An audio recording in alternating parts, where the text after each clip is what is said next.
ඉතින් මේ දවස්වල ඔබටත් ගෑස් ප්‍රශ්නෙන් දින්නේ. ඉතින් හුඟ දෙනෙක්ට ගෑස් හොයන්න ගියාම ලොකු ගැටලු වල තමයි තියෙන්නේ. ඉතින් ඔවුන් ගෑස් හොයන්න යනවා, සමහර ගෑස් වර්ග නැහැ, සමහර ඒවා තියෙනවා. ඉතින් මම මේකට ඉස්සෙල්ලා බයෝ ගෑස් හදන හැටි ගෙනත් දුන්නා. හැබැයි ඒකේ ගොඩ දෙනෙක්ට ගැටලු තිබ්බා. මොකද උන්ට තනියම නිර්මාණය කරගන්න බැරුව. ඉතින් මම ඒ හින්දා ඩිස්ක්‍රිප්ෂන් එකේ ලින්ක් එකකුත් දාන්න ඒවා නිර්මාණය කරනවා. ඉතින් අපෙන් හදනවද කියලා ඇහුවා. අපිට නම් ඒවට කාල වේලාව නැහැ. ඉතින් ඒ හින්දා අපිට හදන්න බෑ. හැබැයි මං අද ඔබට ඊටත් වඩා ලේසියෙන් ඔබටම ගෙදෙද්දී හදා ගන්න පුළුවන් සාර්ථක විසඳුමක් තමයි ගේන්නේ. ඉතින් මේ මං ළඟ තියෙන්නේ මේ ලිප. ඉතින් මේ ලිපේ විශේෂත්වය ඇවිල්ලා මේකේ දැලි දුම් ඇවිල්ලා ඔබේ නිවස අපවිත්‍ර වෙන්නේ නැහැ. ඔබ දන්නවනේ දැන් ඔබ ගෑස් සුදුනකින් හරි ඉලෙක්ට්‍රික් භාවිතය කරන කෙනෙක් නම් එතකොට ඔබේ මුළු තැන්ගේ අපවිත්‍ර වෙන්නේ නැතුව ඔබට උයුම් පුයුම් කරගන්න පුළුවන්. හැබැයි මේ ලිපත් ඒ විදිහට ඔබට කිසිම වියදමකුත් නැහැ. මේකට පොඩි කරන්ට් එකක් යන්නේ. සමහර විට මාසෙටම පොඩි ගාණක්. ඒක ඔබට දැනෙන්නේවත් නැහැ. ගෑස් වලට කිට්ටු කරන්නවත් බැරි පොඩි කරන්ට් එකක් යන්නේ. ඒ වගේම ඔබ ඉවතලන දැන් ඔබ දන්නවා මේ ඩෙන්ගු ප්‍රශ්න. දැන් ඩෙන්ගු මාරාන්තිකයි. ඉතින් හැමෝම කියනවා වතුර පිරෙන දේවල් ඉතුරු කරන්න එපා, අයින් කරන්න, වලලා දාන්න, පුච්චලා දාන්න. ඉතින් ඔබේ නිවසේ අපිට නැතුවම බැරි පොල්, දැන් පොල් කටු වලින් තමයි මේ ලිපේ මාධ්‍ය විදිහට භාවිතා කරන්නේ. ඉතින් මට මේක හිතුනේ මොකද මේවා මේ ඉස්සරත් ඕන්තරම් නිර්මාණය කරලා නමුත් මේවා මිනිසුන්ගේ සැඟවිලා තියෙන. ඉතින් මේ තාක්ෂණය අපි පොඩි කාලේ ඔබට දැකලා ඇති කම්මල්. දැන් ඉස්සර කම්මල් වල තියෙනෙත් මේ තාක්ෂණයම තමයි. ඉතින් මයින්හම කියලා අර මෙහෙම ඒ කියන්නේ හුලම් ප්‍රෙෂර් එකෙන් තමයි කම්මලේ පොල් කටු අඟුරු වලින් ඔය යකඩ පවා රත් කරන්නේ. ඉතින් ඔබට ඒකෙන් හිතා ගන්න පුළුවන් කොච්චර පවර්ෆුල්ද කියලා. මේකේ සෑහෙන්න හොඳ රසණයක් ගන්න පුළුවන්. ඒ කියන්නේ සාමාන්‍යයෙන් ඔබ දර ගෑස් වලට වඩා අධික උෂ්ණත්වයක් මේකෙන් නිෂ්පාදනය කරන්න පුළුවන්. ඉතින් ඒකයි කම්මල් වල දැන් යකඩේ තලා ගන්න පුළුවන් තත්ත්වයට වානේ තලා ගන්න තරම් රසණයක් මේකෙන් එනවා. ඉතින් අඩු වියදමකින් ඔබටම ගෙදරදී හදා ගන්න පුළුවන් ඉවතලන ඩෙන්ගු වලට හානි වෙන පොල් කටු තමයි මේකට මාධ්‍ය භාවිතා කරන්නේ. ඉතින් ඔබ ගැමිය YouTube channel එකට අලුත් නම් දැම්ම subscribe කරලා අපිත් එක්ක ටච් එකෙන් මේ වීඩියෝ එක මුල ඉඳලා අගට බලන්න. එතකොටත් ඔබේ නිවසේ කිසිම වියදමක් නැතුව, කාගේවත් ගෑස් බලන්න නැතුව, ගෑස් පෝලිං වල ඉන්නේ නැතුව ඔබටම ඔබේ නිවසේ මේ ලිපක් හදා ගන්න හැටි අපි කියලා දෙනවා. ඉතින් මේකට සුළු ද්‍රව්‍ය කීපයක් තමයි අවශ්‍ය වෙන්නේ. ඉතින් ඔබට මේකට අවශ්‍ය වෙනවා පොඩි ෆෑන් එකක්. ඉතින් ෆෑන් එකක් ඔය ඔබේ කම්පියුටර් වල පවර් යුනිට් එකක අයින් කරපු ෆෑන් එකක් තියෙනවනම් ඒකක් ගත්තත් කමක් නැහැ. හැබැයි ඒක 230 හරහා ගත්තොත් ඔබට ලේසි වෙයි. එහෙම නැත්නම් පොඩි ඉලෙක්ට්‍රික් ෂොප් එකකට ගිහිල්ලා පොඩි බොක්ස් ෆෑන් එකක් ගන්න. පොඩි ඉතින් මේකට පොඩි කරන්ට් එකක් තමයි යන්නේ. ඊට අමතරව ඔබට දැන් මම මෙතන මේ විසික් කරලා දාපු අමානු පීල්ලක් තමයි මම භාවිතා කරන්නේ. මම අමානු පීල්ලක් දානවා මේ මට කැඩිච්ච ලිපකුත් හමුනේ. ඉතින් මේ එහෙම නැත්නම් ඔබටත් මේ වගේ ලිප්, ඒ කියන්නේ මේ වගේ ලිපක් කඩෙන් ගන්න පුළුවන්. මේ තනි කෑල්ලක් තියෙන ලිපක් වුණත් කමන්නේ. මෙහෙම ලිපක් ඔබට ගන්නත් පුළුවන්. නැත්නම් ඉතින් ගඩොල් එහෙම තියලා ඔබට හදා ගන්න උනත් පුළුවන්. මම මේ ලේසියට තමයි මේ කැඩිච්ච ලිප මේක අහක දාපු ලිප් කෑල්ලක් අහුණා. ඉතින් ඒක ගත්තා. ඊළඟට හොඳ යකඩ තැටියක් හරි. ඉතින් එකම තියෙන මේක ඇලුමිනියම් වුණත් කම නැහැ. ඇලුමිනියම් නෑ හැබැයි හොඳ ඝන ඇලුමිනියම් එක. මොකද මේකේ රස්නේ එච්චර වැඩි. ඒතකොට අර ඇලුමිනියම් ටක් ගාලා දිය වෙන්න තරම් මේකේ සෑහෙන්න පවර්ෆුල් ලිපක් තමයි මේ හදන්නේ. ඒ හින්දා ඊට අමතරව ඔබට ඕනේ මිටියක්, පොඩි ඇණයක්. මොකද මේකේ අපිට සිදුරු කීපයක් හදා ගන්න ඕන වෙනවා. ඊළඟට වයර් කැබැල්ලක් ඕන වෙනවා ඔබට කරන්ට් එක ගන්න. ඉතින් මේ වගේ සරල දෙයක් තමයි. ඊළඟට ඔබේ නිවසේ හුඹහක් තියෙනවා නම් හුඹස් මැටි ටිකක් තියෙනවා නම් නියමයි. ගොම ටිකකුත් ගන්න. ඒ දෙක කලවම් කරලා මේ ලිප ඔබට මැටියෙන් නිකන් අර ඉස්සර ගම්වල තියෙන ලිපක ෆිනිෂින් එක ගන්නත් පුළුවන්. ඉතින් මම ඇත්තටම මෙතනදී කරන්නේ මෙතන කිසිම දෙයක් තිබුණේ නැහැ. මම මේක ලිප තියන්න හින්දා මෙතන පොඩි බේස් එකක් හදාගන්න. ඉතින් මම බ්ලොග් ගල් කීපයක් බැඳලා මේ නිකන් සිල්වර් කොටන් කීපයක් වගේ ලෑලි කීපයකින් තමයි මෙතන බේස් එක හදාගන්නේ.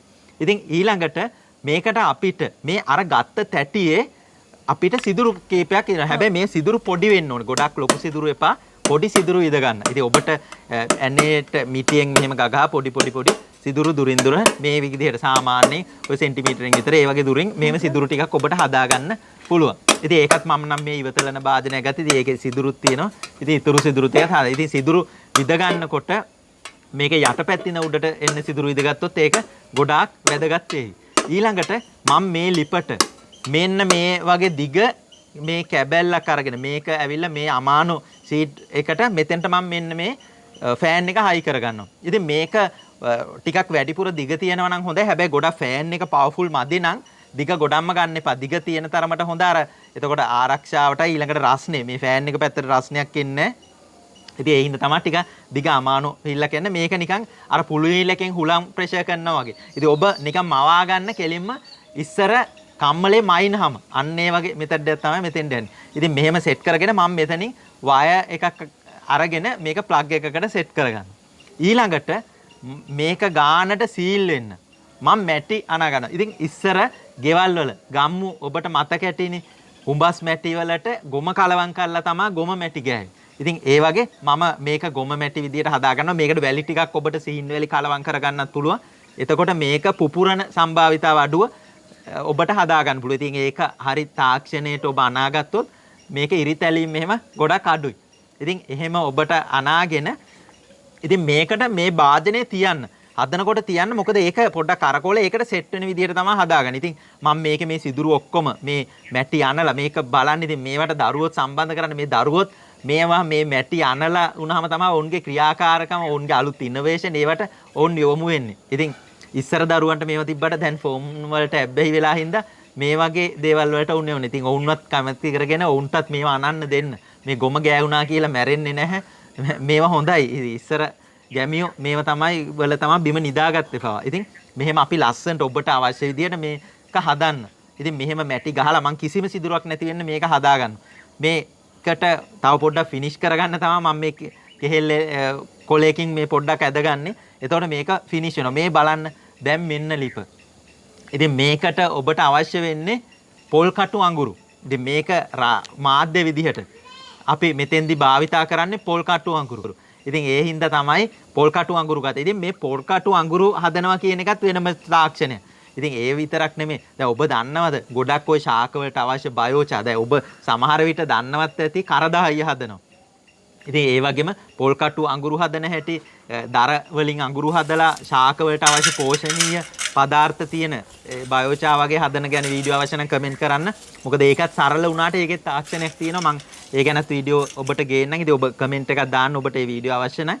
ඊළඟට මේකේ දැන් මේක වෙන්නේ අපි මෙතනින් ෆෑන් එක ඔන් කරාම ඊළඟට මෙන්න මේ භාජනයේට මේකට පොඩි පොල් කටු අඟුරු. හැබැයි මේ බාගෙට ඒ කියන්නේ පිච්චිලා නැති අඟුරු ගන්නත් එපා. එතකොට දුම් දානවා.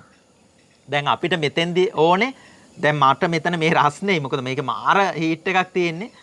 ඉතින් මේකේ මේ දුම් දාන එක අඩු කරගන්න අපිට දැන් මේකේ කිසිම දුමක් එන්නේ නැහැ. දැන් මට මේක උස්සලා ඔබට පෙන්වන්න පුළුවන්.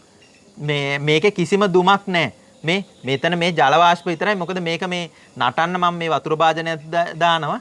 ඉතින් ඒ හින්දා තමයි තියෙන්නේ. නැත්තම් මේකේ කිසිම දුමක් නැහැ. දැන් මම ඔබට මේක ඇරලා පෙන්වන්න. මේ කිසිම මේ දරලිපක වගේ කිසිම දුමක් එන්නේ නැහැ. ඉතින් අන්න ඒකයි මෙතන විශේෂත්වය. ඉතින් ඊළඟට මේකේ අපි පොල් කටු අඟුරු පොඩි පොඩි කෑලි පිරෙන්න දාන්න. නැත්නම් අර හුලම් පාරට ඒව එහා මෙහා යන. ඉතින් එහෙම පුරවන්න. ඉතින් මේක පත්තු කරගන්න හැටිත් මම ඔබට කියලා දෙන්න. ඉතින් පත්තු කරගන්නකොට ඔබ ෆෑන් එක දාන්න එපා. ඔබ මුලින්ම ඔබට මොකක් හරි පත්තු කරගන්න ලේසි මාධ්‍ය. ඒ කියන්නේ කොළ උණ්ඩියක් හරි නැත්නම් ওই පොල් මුඩු කෑල්ලක් හරි නැත්නම් ඔය මට්ටලු කෑල්ල මොනවා හරි පිදුරු ටිකක් හරි දාලා ඔබට පත්තු කරගන්න පුළුවන්. ඉතින් මේක පත්තු කරගෙන මේ මුලින්ම මේ අඟුරු ටික දහනය වෙන්න පටන් ගන්නකම් ෆෑන් එක දාන්න එපා. නැත්නම් ටක් ගාලා නිවෙනවා. එහෙම නැත්නම් ඔබට පුළුවන් මේ පත්තු කරගන්න සාමාන්‍ය අපි හිතමු ඔබ ගන්න ඉතින් ඔබට ඊට උඩට දාන්න පුළුවන් මේ කර කරපු පොල් කටු අඟුරු. එතකොට ඔන්න එකපාරට නිවෙන්නේ නැහැ. ඉතින් එහෙම කළා ෆෑන් එක දාපු ගමන් ආර හීට් එකක් එන්නේ. ඔබට අනිවාර්යෙන් ඔබ පොඩි කාලේ ගිහින් තියනවා නම් කම්මලකට ඔබ අනිවාර්යෙන් කම්මල මතක් වෙනවා. ඉතින් මාර උණුසුමත්වයක් එන්නේ. හැබැයි මේක එකම ගැටලුව දැන් සාමාන්‍යයෙන් ඔබ ගෑස් ලිපන්නම් ටක් ගාලා ස්විච් එක දාන්න විතරයි තියෙන්නේ. මේක ඔබට පත්තු කරන්න සමහර විට විනාඩි 2-3ක් යනවා. අන්න ඒක විතරයි ගැටලුව. නමුත් කිසිම සතයක් ඔබට වියදම් වෙන්නෙත් නැහැ. පොල් කටු අඟුරු ටික විතරයි තියෙන්නේ. ඊළඟට ලොකු කරන්ට් බිලක් යන්නෙත් නැහැ. මොකද මේකට පොඩි ෆෑන් එකක් තියෙන කම්පියුටර්. දැන් අපි දවසම පුරා කම්පියුටරයක් තිබ්බයි කියලා අපේ ගෙදර බිල නගින්නේ නැහනේ. ඉතින් කම්පියුටර් එක පවර් යුනිට් එකක ෆෑන් එක වගේ දෙයක් තමයි මෙතෙන්දී. අපි මේ ෆෑන් එකේ වාතය අනවශ්‍ය විදිහට යන්නේ මේ ෆෑන් එකේ වාතය කේන්ද්‍රගත කරලා මේක දිගේ තමයි ඉහළට. ඉතින් මේකට මම මේ මැටි වලින් හැදුවට මේක ඔබට එක එක විදිහට හදා ගන්න පුළුවන්. ඔබට ඕනනම් ඔය දැන් අමානු වගේ තහඩු වලින්ම හදා ගන්න පුළුවන්. හැබැයි එතකොට අර රස්නේ එනවා. ඉතින් ඒ වගේ සමහර විට මම හිතනවා ඒ වගේ ලිප් හදපුවත් ඇති විකුණන්න. එහෙම නැත්නම් ඔබට ලී රාමුවක් වගේ අරන් හදා ගන්න පුළුවන්. ඉතින් ඔබට ඕන මාධ්‍යකයෙන් හදා ගන්න පුළුවන්. ඉතින් තහඩු වලින් හරි එහෙම නැත්නම් ඒ කම්මලකට ගිහලා හදවල ගන්නත් පුළුවන්. ඉතින් මේ සරල ක්‍රමය තමයි මොකද මම ආසයි ගම්බද ක්‍රමයට ලිප තියෙනවා නම්. මොකද එතකොට ඒක අර ඉස්සර ගැමි ගතිය මතක් වෙනවා. හැබැයි මේකේ ඒ ලිපට වඩා අනිවාර්ය සරල. දැන් සමහරු කැමතිත් නෑ දර දාගෙන දරවලට පිඹ ගන්න. හැබැයි ගෑස් ප්‍රශ්න එක්ක වෙන ඔප්ෂන් එකකුත් නෑ. ඉතින් මේ ලිපක් අනිවාර්යෙන් සාදා ගන්න. ඉතින් ඔබට දවසයි යන්නේ පොඩි. ඒ කියන්නේ එතන ක්‍රියාකාරකමකුත් වෙනවා නිර්මාණාත්මක දෙයක්කුත් වෙනවා. කිසිම සතයක්වත් වියදම් වෙන්නෙත් නැහැ. අර බයෝගෑස් එක හදද්දි පොඩි ගැටලු තියෙනවා. මොකද ඒකේ යම් තාක්ෂණික කරුණු වැඩි. නමුත් මේක තාක්ෂණික කරුණු නැහැ. සරලයි. මේවා ඕන තරම් ඉස්සර මේවා හදපු. ඒ කියන්නේ මේවා මේ අද ඊයේ ඒව නෙමෙයි ඉස්සරත් හදලා දැන් අපිට ඔය ගෑස් වගේ සරල දේවල් වලට ගිහින් මේවා අමතක වෙලා. ඉතින් ඒක මතක් කරන්න තමයි මම මේ ලිප ඔබට කියලා දුන්නේ. ඉතින් මං හිතනවා මේක ගොඩාක් වැදගත් වෙයි. ඔබ අදින් පස්සේ ගෑස් පෝලිං වල ඉන්න එකකුත් නැහැ. ඉතින් ඔබ මේක අදම හදලා අපිට කමෙන්ට් එකකුත් දාන්න සාර්ථකද නැද්ද? තව ඔබට ඇති වෙන ගැටලු කමෙන්ට් කරන්න. එතකොට අපි පුළුවන් විදිහට විස්තර කරන්න. මොකද හැබැයි මේ ලිප් අපිට නම් හදන්න වෙලා නැහැ. නමුත් මේක ඔබටම තනියෙන් හදා ගන්න පුළුවන්. ඉතින් මං හිතනවා මේ වීඩියෝ එක ඔබට වගේම ඔබගේ යාළුවන්ට හැමෝටම වැදගත් වෙයි.